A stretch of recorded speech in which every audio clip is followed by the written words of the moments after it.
ប្អូនស្រីម្នាក់បានសួរសំណួរទៅកាន់លោកគ្រូសានសុជាប្អូនស្រីបានសួរតាក់ទងនឹងការបំភ្លេចអតីតកាលព្រោះថាកាលណានឹកឃើញដល់រឿងអតីតកាលធ្វើឲ្យមានការឈឺចាប់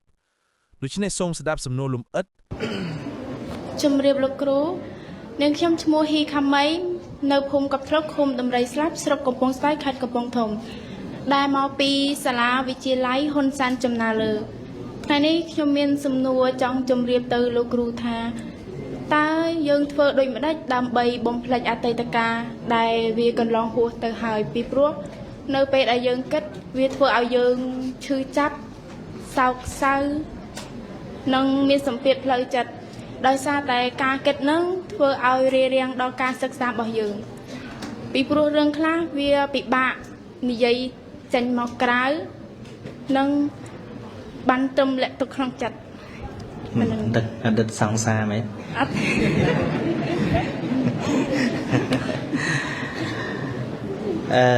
មែនទៅមិនមានវិធីបំភ្លេចទេតែមានវិធីធ្វើការងារដែលមានប្រយោជន៍ចេះកម្រិតចិត្តយើងណាប្រៀបដូចអូនដើរពេលយប់ដែលចុចពិលទេដែលចុចពិលពេលយប់ទេដែរលោកគ្រូហ្នឹងហើយពាក្យថាដើរប្រកាសជាមានផ្លូវខាងក្រោយដែលយើងដើររួចហើយមែនទេចា៎លោកគ្រូឲ្យតែយើងដើរទៅមុខផ្លូវខាងក្រោយនឹងគង់តែឆ្ងាយទៅឆ្ងាយទៅហ្នឹងមែនទេចា៎លោកគ្រូប៉ុន្តែកាលណាបើយើងផ្ដោតទៅលើចំណុចដែលយើងចុចទៅយើងនឹងដើរត្រង់ផ្លូវល្អមិនសំខាន់ណាពីមុនយើងដើរជន់បលាឬក៏ដើរជន់ភក់ទេប៉ុន្តែឲ្យរួចពីកន្លែងហ្នឹងហើយយើង keep going ទៅមុខទៀតហើយមើលទៅតាមពិលដែលយើងចុចហ្នឹងដូច្នេះផ្លូវខាងក្រោយមិនជាឧបសគ្គទៀតទេប៉ុន្តែហេតុអីបានជាដើរទៅមុខចិត្តស្ទះជាបែរចុចមើលទៅក្រោយដូចយើងចេះតែនឹកទៅក្រោយអញ្ចឹងណាចឹងកាលណាបងអូនដាក់ចិត្តទៅលើការងារសំខាន់បច្ចុប្បន្នរឿងខាងក្រោយគង់តែឆ្ងាយទៅទេដូច្នេះជាការបង្ហាញឲ្យឃើញថាដែលបងអូនចេះតែនឹកឃើញរឿងអតីតកាលព្រោះបងអូនមិនតាន់បានដាក់ចិត្តពិនិត្យលើការងារបច្ចុប្បន្នគ្រប់គ្រាន់យល់ទេចឹងដូចខ្ញុំពីមុនមកខ្ញុំនៅជាលោកជាវិខសានជាដែលដឹងទេដឹងហ្នឹងហើយតែរាល់ថ្ងៃនេះខ្ញុំរស់នៅជាឧបាសកសានជាខ្ញុំអត់រស់នៅជាភិក្ខុសានជាទេឃើញទេចឹងរាល់ការធ្វើរបស់ខ្ញុំរាល់ថ្ងៃខ្ញុំមិនធ្វើសកម្មភាពជាភិក្ខុសានជាទេជាឧបាសកសានជាហើយធ្វើមិនអស់ផងការងារច្រើនធ្វើជាប្តីគេផងធ្វើជាឪគេផងមែនទេនៅមានការងារចិញ្ចឹមជីវិតទៀតចឹងបានថាកើត stress ឬក៏សោកស្ដាយរឿងអតីតកាលមានន័យថារវល់មិនតាន់គ្រប់គ្រាន់ជាមួយនឹងការងារបច្ចុប្បន្ននិយាយទៅតាមន័យធម៌បងសម្ដែងថាអតីតាធម្មាជាធម៌កន្លងហើយអនាគតាធម្មាជាធម៌អនាគតតែធម៌ដែលប្រកបគឺធម៌បច្ចុប្បន្នដូចបងដឹងថាខាងក្រោយមានមនុស្សប្រមាណអ្នកខាងក្រោយបងឡើយនេះមានមនុស្សប្រមាណអ្នកអត់ដឹងផងលោកគ្រូដឹងថាខាងក្រោយគេកំពុងធ្វើមុខមិនខ្លះដឹងទេអត់ដឹងតែមើលមកខ្ញុំដឹងតែខ្ញុំធ្វើមុខមិនទេដឹងទេដឹងឥឡូវចាំមើលដឹងទេខ្ញុំធ្វើមុខមិនគ្រូធ្វើមាត់វាចឹងសមត្ថភាពនៃការមើលរបស់យើងឃើញច្បាស់ទេថាវាអាចច្បាស់តែរបស់ដែលកំពុងមើលឃើញទេវាអត់ច្បាស់ចំពោះរបស់ដែលមើលអត់ឃើញទេដូច្នេះចូលប្រើវាជាមួយនឹងរបស់ដែលវាមានសមត្ថភាពចូលពិនិត្យលើការងារបច្ចុប្បន្នអញ្ចឹងបាននៅក្នុងកិច្ចប្រតិបត្តិពធឲ្យយើងតាមដាននៅតាមទ្វារភ្នែកត្រចៀកច្រមុះដាតកាយចិត្តដែលកំពុងប្រាកដដែលកំពុងកើតឡើងឃើញទេឥឡូវដូចបងអូនកំពុងទៅសួរឥឡូវនេះមានក្តៅក្រហាយជាមួយរឿងបច្ចុប្បន្នអតីតកាលដែលបងអូនសួរហ្នឹងឯងមានក្តៅក្រហាយទេឥឡូវហ្នឹងចិត្តឥឡូវហ្នឹងកំពុងតែស្ដាប់ខ្ញុំឲ្យដល់យល់ចិត្តទុកដាក់ហ្នឹងតើវាកំពុងតែឈឺចាប់ជាមួយនឹងរឿងអតីតកាលដែលបងអូនសួរហ្នឹងឯងយើងអត់ឈឺចាប់ទេប៉ុន្តែយើងនៅតែគិតហ្នឹងហើយប៉ុន្តែមិនឈឺចាប់ដូចពេលខ្លះដែលនៅម្នាក់ឯងឲ្យកណ្ដោយកណ្ដែងនោះទេមែនទេចា៎មកពីអីមកពីចិត្តបងអូនកំពុងតែផ្ដោតមកលើថាខ្ញុំនិយាយអីមិនអញ្ចឹងហ៎អញ្ចឹងកាលណាយើងដាក់all effort ឬក៏អង់គ្លេសគេថា full engagement to what is happening at the moment កាលណាបងអូនដាក់សេចក្តីព្យាយាមឲ្យជាក់លាក់ចំពោះស្អីដែលកំពុងប្រាកដអតីតកាលនឹងវាអត់មានឱកាសផុសឡើងច្រើនទេអញ្ចឹងណាដូចគ្នានឹងភ្នែកយើងណាកាលណាយើងមើលទៅខាងណាផ្នែកខាងក្រោយរបស់យើងនឹងវាអត់ច្បាស់ទេប៉ុន្តែបើសិនបើយើងចិត្តតែ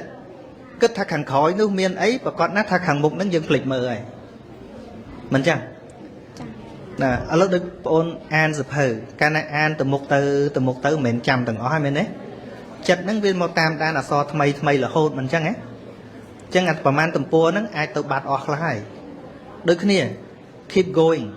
ដើរទៅមុខទៀតបដោតតែលើរឿងដូចយើងស្អប់នរណាម្នាក់ខំព្យាយាមបំភ្លេចគេអាខំព្យាយាមបំភ្លេចនឹងឯង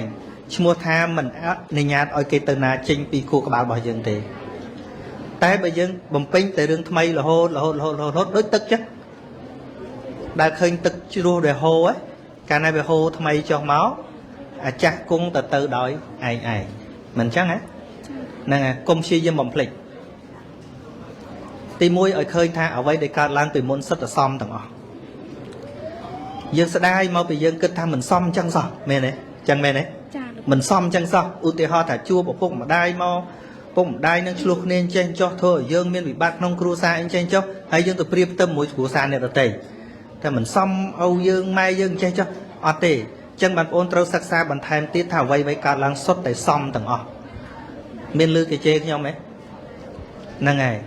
បើសិនជាខ្ញុំគិតថាមិនសមគេជេរសោះខ្ញុំបាក់ចិត្តតែខ្ញុំប្រាប់ខ្ញុំថាវាសមហើយមុខនឹងសមតែគេជេរប៉ុណ្ណេះមកសួរថា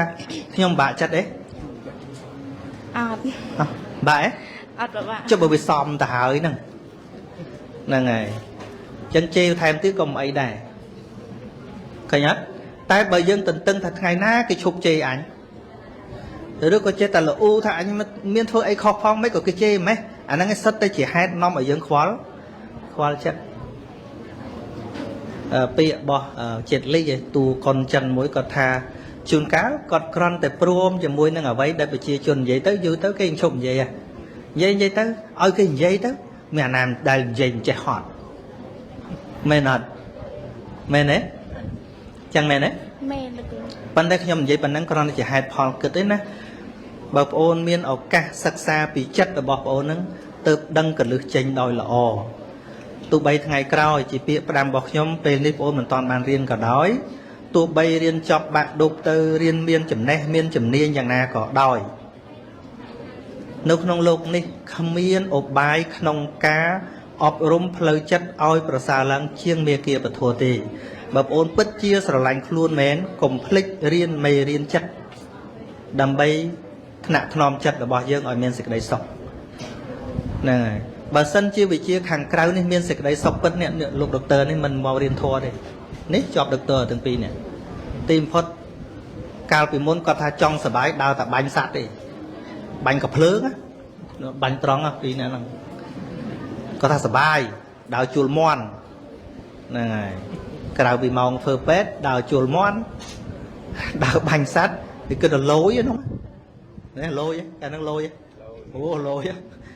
សរុបមកក្រោយស្ដាប់លោកគ្រូពន្យល់មានន័យថាមនុស្សយើងម្នាក់តែងតែមានអតីតកាលប៉ុន្តែបើយើងអាឡ័យតែតូចចិត្តឈឺចាប់ជាមួយរឿងអតីតកាលយើងមិនបានធ្វើរឿងបច្ចុប្បន្នទេប្រៀបបានមនុស្សដើរទៅមុខតែងាកកមកតែខាងក្រោយមិនបានមើលតែខាងមុខដូច្នេះ